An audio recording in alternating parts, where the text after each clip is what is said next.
Before Jacob Zuma announced his resignation, police conducted a raid on the Johannesburg residence of the Gupta family at the heart of Zuma's fall from grace. Joining me now to tell us about the Guptas is Leela Jacinto, who wrote a piece about them on our website, France24.com. So, Leela, who are the Guptas? Well, they're three brothers, Ajay, Atul and Rajesh, who's also called Tony.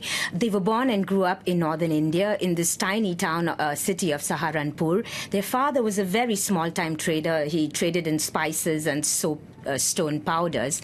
And in the early 90s, he dispatched his three sons to go out into the world and make money.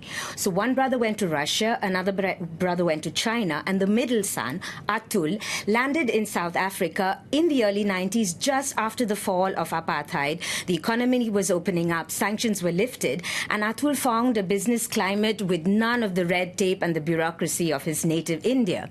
And he started off very small with a computer assembling firm. But as he started growing and diversifying, his two brothers joined him.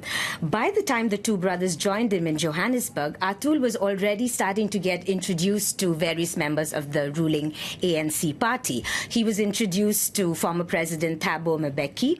And, you know, the family just seemed to be hedging their bets. They were just trying to have political cover for their work, nothing untoward.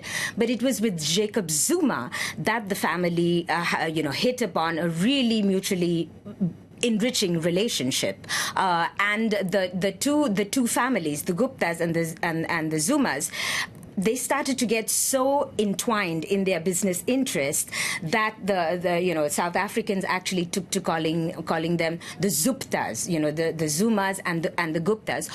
And in the course since the 1990s, the Guptas have hired various members of the Zuma family. Two of Zuma's children were hired in Gupta companies. One of his wives, Zuma has many wives because polygamy is allowed in South Africa, was hired by Gupta companies. So as they started getting richer, so did the Zumas. So what have they done or allegedly done to get Zuma into so much trouble?